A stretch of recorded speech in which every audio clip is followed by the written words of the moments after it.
Hello, future engineers. There is another video in integral calculus, particularly in evaluating iterated integrals. And this is an application about calculating volumes of solids. So here we have another two exercises. For the first one, find the volume of a sphere by iterated integration. Then let's focus on the sphere first, and we draw the shape in the first octant, and let's have an expression for the differential volume, and let me explain it. So this is the differential volume. Imagine that that's a point size object, and the distance, so this is in spherical uh, coordinates. So the distance from the origin, the center of the sphere, to the element of this differential volume, which is imagined to be a point, is rho. That is also rho. Then let's enlarge it. This is it, rho, rho. This area is this differential area here. Then the volume of this object is this differential area of the front times the length perpendicular to that direction, perpendicular to the plane of this differential area. So from arc length formula, this the central angle, by the way, is differential P, and the angle that this side or this radius rho makes with the vertical axis is also P. So if that is differential P and the radius is rho, the arc length here is the radius, which is rho times differential P. Then of course this is the thickness, which is differential of rho. Then we only need the element, the width of the element perpendicular to that direction, which is this. Now imagine that this is a right triangle. Of course, that's a right triangle. The angle here is P. The angle that the radius rho makes with the z-axis is P. Therefore, this projection, the distance of that differential volume from the z-axis is equal to radius, which is rho, times sine of P.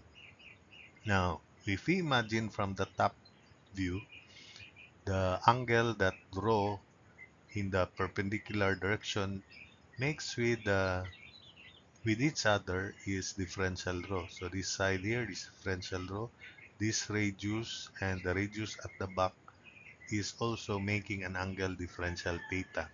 And since we imagine that rho sine theta is the distance or the radius of this arc perpendicular to this differential area here, that arc there or this arc here is rho sine theta, then the angle, central angle is differential theta, rho sine of P rather, and the differential angle is differential theta. From arc length formula again, it is equal to radius rho sine P, then the central angle is differential theta. We now set up the differential volume as equal to this area here, which is rho differential theta times differential rho times width into the screen, which is rho sine theta sine of P differential theta. So differential volume equals rho differential P times differential rho differential P times differential rho times width into the screen, into the area of this front differential area, is rho sine of P times differential d theta. We interpret rho sine of P as this distance from the z-axis of the element. Imagine that that's the radius, and the central angle is differential theta, so the length is radius rho sine of p times differential theta. Rearranging differential volume therefore is rho square sine of p times differential p times differential theta. So we now integrate this triple integration. The outer limits will be for that differential theta there and differential theta, so one revolution, so that's uh, 0 to 2 pi, while p is ranging from p equals 0 on the positive z-axis to p equals pi to the negative z-axis. So remember, this is a sphere. This is only 1/8 of the portion of the sphere. Then, of course, for rho, the limits would be from 0 to the radius of the sphere, which we label capital R or big R. So volume equals integral 0 to 2 pi for theta. Then for P 0 to pi and for rho 0 to R, rho square sine of P differential rho differential P differential theta. So we evaluate with respect to rho, treating sine of p as constant. So of course, integral of rho square differential rho is rho cube over 3.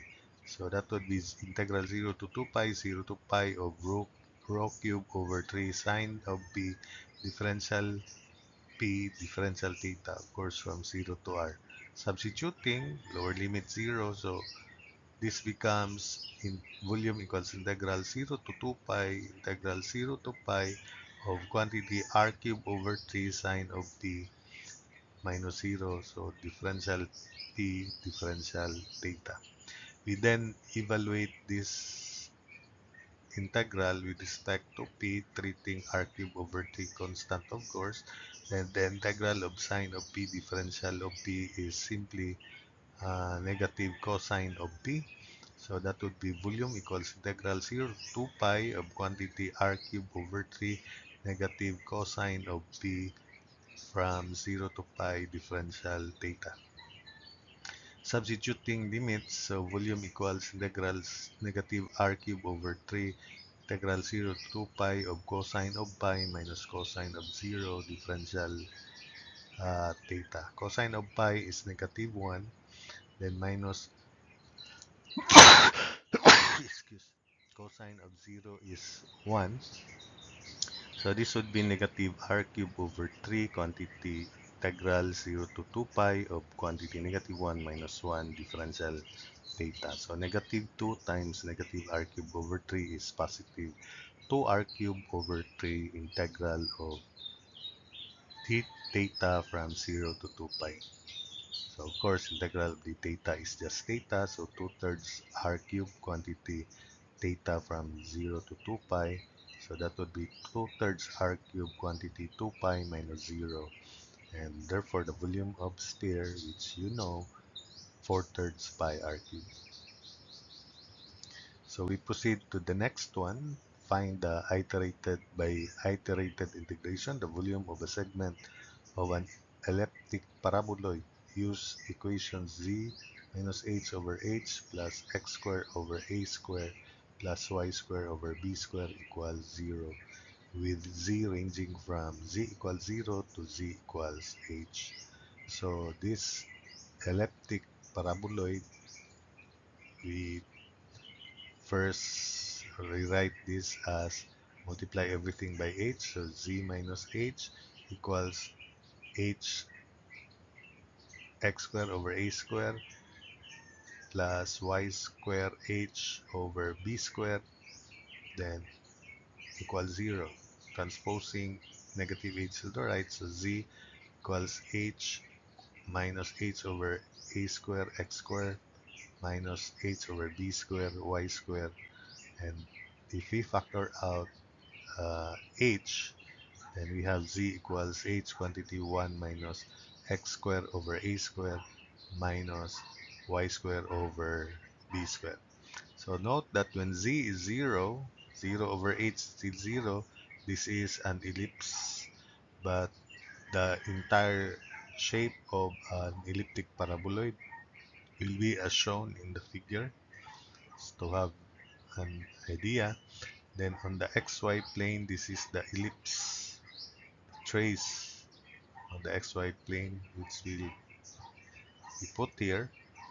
And in this integration, you can always uh, set up integral. So my plan is to make the last variable as x, so limits of x would be from negative a here to positive a here. So the inner limits would be for that of y. Then if we solve for y here, y square over b square equals 1 minus x square over a square. So y is plus minus, so square root. So it is b square root of 1 minus x square over a square, and plus minus. The limits would for y would be from negative b square root of 1 minus x square over a square, then to positive b square root of 1 minus x square over a square. So volume, this is the value of z.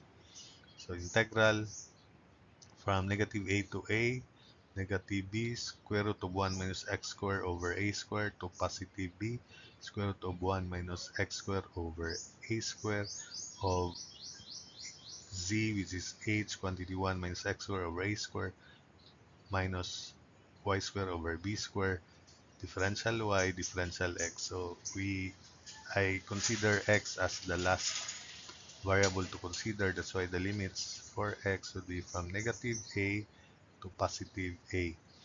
Now, if we simplify this to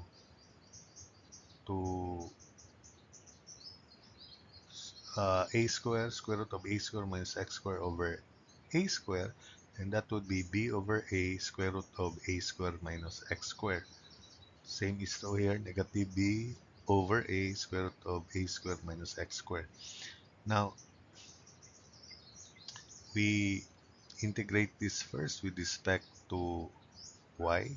So we have volume integral negative a to a of 2h.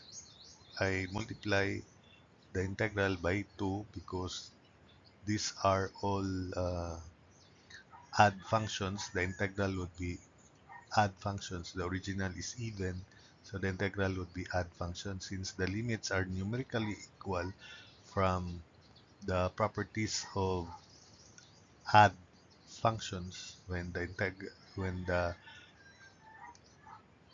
original function is even, the integral is add. So all you have to do is multiply it by 2, then change limits. Instead of negative something to positive something, you make it from 0 to that positive of something. So this is the simplification of the upper limit.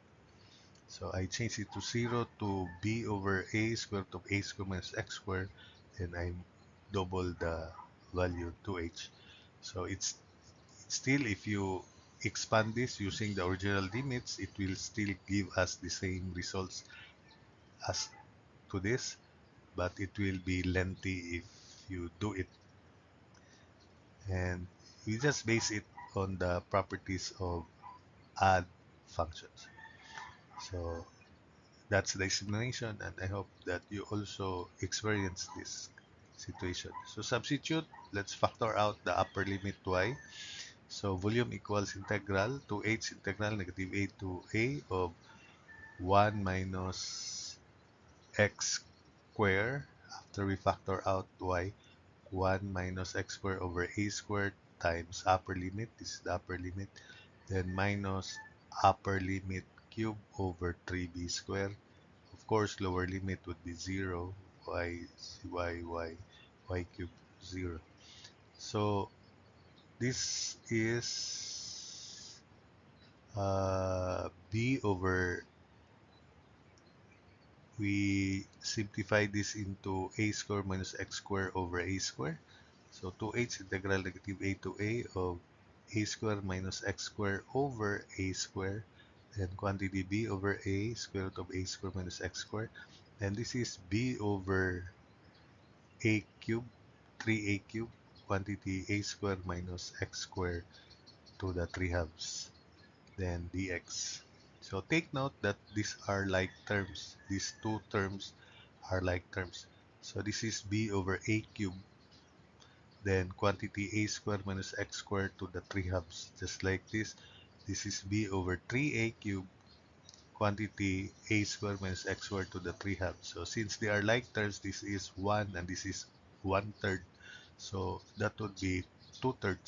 So volume equals 2/8 integral from negative a to a of quantity 2/3 b over a 3a cube of a squared minus x squared to the 3 halves, then dx.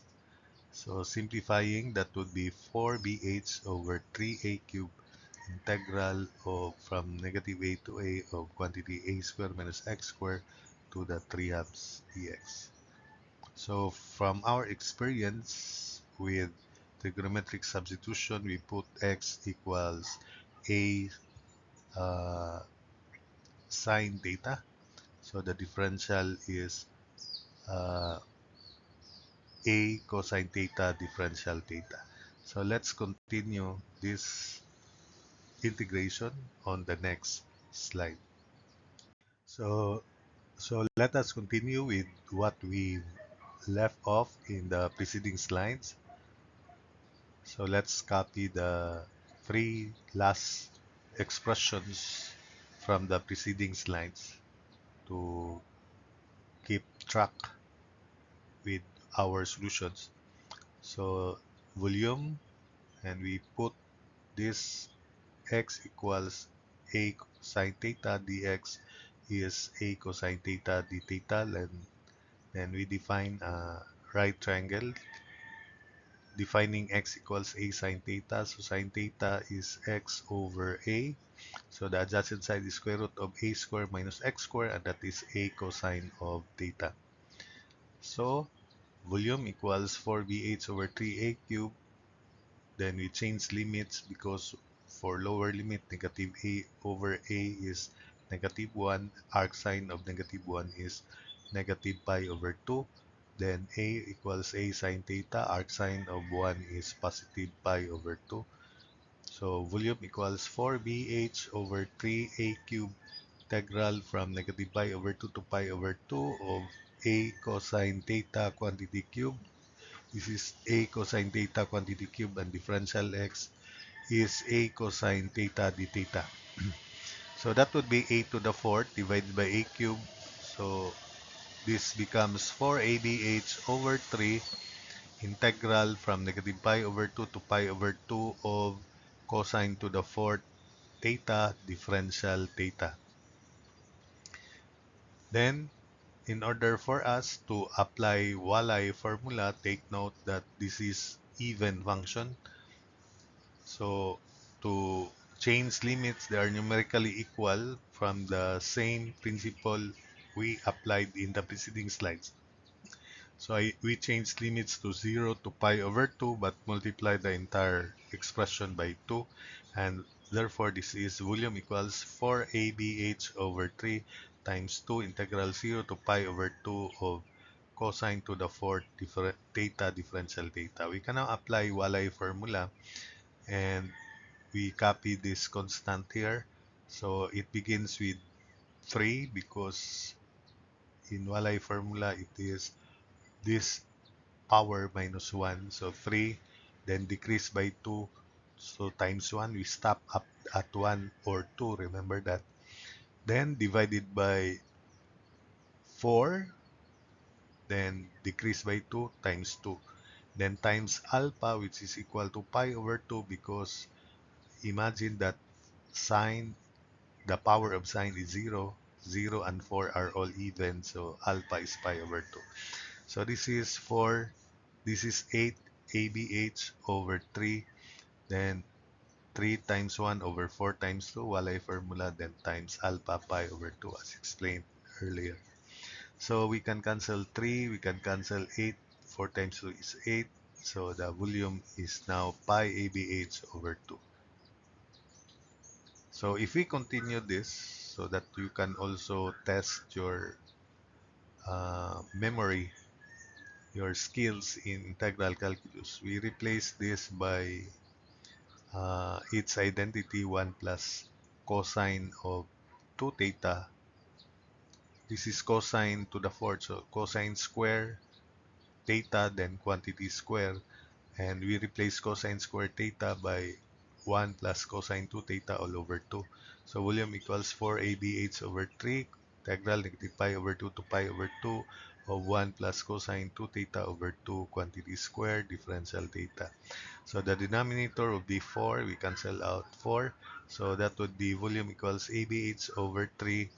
Then integral from negative pi over 2 to pi over 2 of quantity 1 plus 2 cosine 2 theta plus cosine square of 2 theta. Then d theta. We replace this by its identity again, which is 1 plus cosine of 4 theta over 2. So ABH over 3 integral negative pi over 2 to pi over 2 of quantity 1 plus 2 cosine 2 theta plus quantity 1 plus cosine of 4 theta over 2 differential theta. Combining like terms, 1 half and 1 is 3 halves. So that would be volume equals ABH over 3 integral negative pi over 2 to pi over 2 of quantity 3 halves plus 2 cosine 2 theta plus cosine of 4 theta differential theta. Finally, we evaluate individually the integral. So volume equals ABH over T quantity 3 halves of theta plus sine of 2 theta plus 1/4 of sine 4 theta from negative pi over 2 to pi over 2. With our experience with sine function, sine 2 theta, sine 4 theta, these are even functions. So this will just be 0 when the limits are numerically equal. So for instance, sine of 2 pi over 2 is sine of pi is 0, sine of lower limit negative pi is also 0. This is 1/4 sine of 2 pi, 0, sine of negative 2 pi, 0 also. So we ignore these last two terms. We just focus on this first term here. So volume equals ABH over 3, quantity 3 halves of quantity pi over 2 minus lower limit negative pi over 2, which is pi. So volume equals ABH over 3 times 3 halves of pi. Finally, we cancel 3, and the volume is the same as this, ABH over 2. So that's it for this video.